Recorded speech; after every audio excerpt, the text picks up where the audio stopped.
Well, welcome back to a special edition of the Fox Sports Lab NRL. We are talking all things State of Origin. Josh Morris, you're alongside me here. Now, let's just talk about the biggest news that's come today with Latrell Mitchell being ruled out of the opener for the New South Wales Blues. This is massive.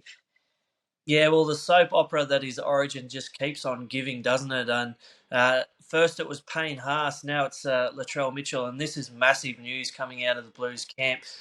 He wasn't there last year when the Blues went down, and he was sorely missed. So um, Stephen Crichton comes in, but the one person I probably feel most sorry for is Campbell Graham, who wasn't initially the man who would have been able to get his first Origin jersey off the back of that injury. But now Stephen Crichton gets his chance, and he's been there before and is one of the better centres in the competition. So I think the Queenslanders will be very happy with this news this afternoon.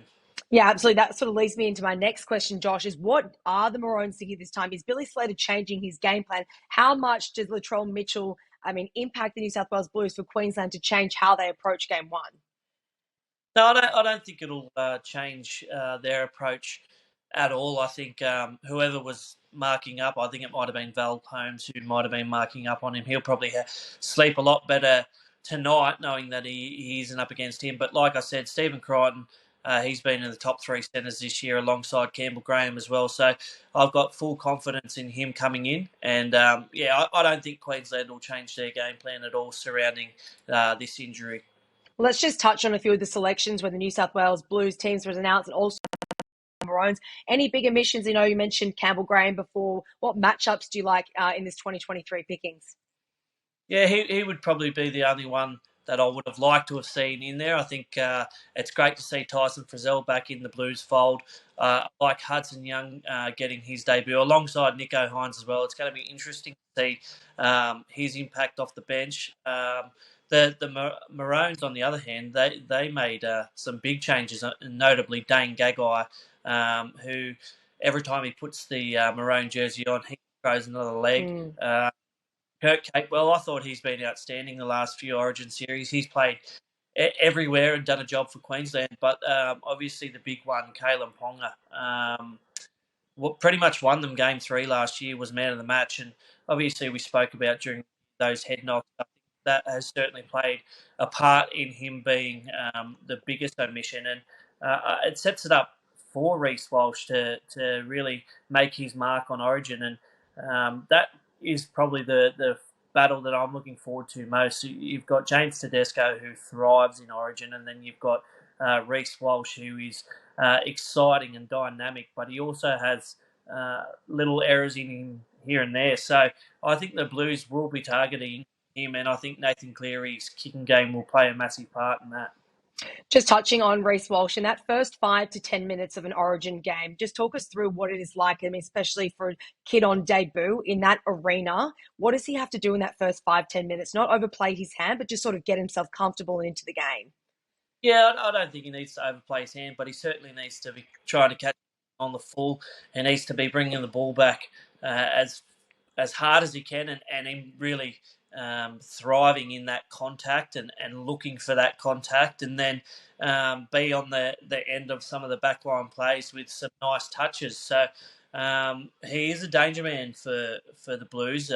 We've seen what he did with the Brisbane Broncos, and he's got a passing game, he's got the running game, and he's got the kicking game as well. So he's a full package. So they really need to apply the pressure to him early and try and get some mistakes and possibly dent his confidence early. How do you expect Billy Slater to use his bench? We know last year and years gone by, they've had Harry Grant on the bench and Ben Hunt, and he's been injected in for a little bit of energy. How do you expect them to use that this year in the opener, expecting a similar sort of thing? Yeah, I think it's worked for them last year, and I can't see any reason why it won't work again. I think they're two really quality hookers, and Ben Hunt, he was outstanding in that game 3 last year. He'll do another job for Queensland. He's a dead set Origin player, and then Harry Grant, he only gets better with every rep game that he plays. So New South Wales has opted for the one hooker, so it will be interesting to see how they play their hand as well. Whether Nicho Hynes goes in or Jerome Luai potentially plays there. So I'm more interested to see how that rotation works as well. What would you expect, or what are you expecting Brad Fittler to use? And when do you think Hines will come into the game? We know Api Koroisau probably play 80 minutes. Perhaps, how do you think that's all going to work out? I suppose that's the biggest question a lot of Blues fans are wondering, because so many people wanted to see Hines there, but Jerome Luai and Nathan Cleary, we know, have a partnership over a number of years at Clubland and also too in the Origin Arena. Yeah, it is. It's probably the biggest question out of the Blues side. How is he going to use Nicho Hynes? I mean, he is a big enough body that he can probably play in the middle.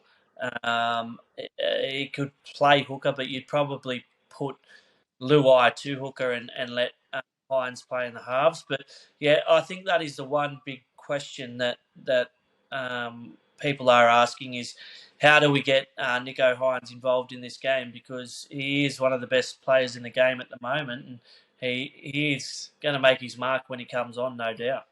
Okay, so both teams head to Adelaide for the opener on Wednesday night. It's a neutral ground. Is there any team that has the advantage being down there in South Australia? Yeah, no, I don't think so. I think when we used to play in Melbourne, I think it was a Queensland probably crowd due to the success at that stage. But down in Adelaide, I don't think there is any favouritism. But one thing that does matter is obviously the result, and history shows that if you win that first game, you're more often than not going to win the series. So both teams are going to put a massive emphasis on this game. Obviously, the second one being up in Brisbane, and then the final being in New South Wales. So, if the Blues lose, they have to go up to Suncorp and try and win there. And then, obviously, if the Blues win, they can go up to Suncorp and steal it. So, I don't think there's going to be a favourite there, but this game is massive in the context of the series. So who wins on Wednesday night and why, Josh, and how big of impact Latrell Mitchell is that going to sway your mind to see which way this one goes? You won't ever catch me back in the Queensland. I'm sorry, but it's going to be a New South Wales victory. I think it's going to be a close game. I really do. I think it might even be decided by a field goal. And obviously the player who I think will step up will be their captain, Jack.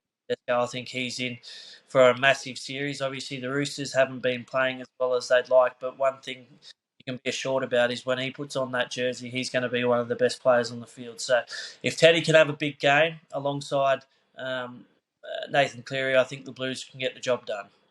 Looking forward to it all unfolds on Wednesday night down there in South Australia, Adelaide. Josh Morris, thanks so much for your time. Go the Blues. Thanks, Eloise. Go the Blues. League is life. It's exhilaration, anticipation, highs and highlights. League is everything. That's why we've made a betting brand for League fans. That's better. Chances are you're about to lose.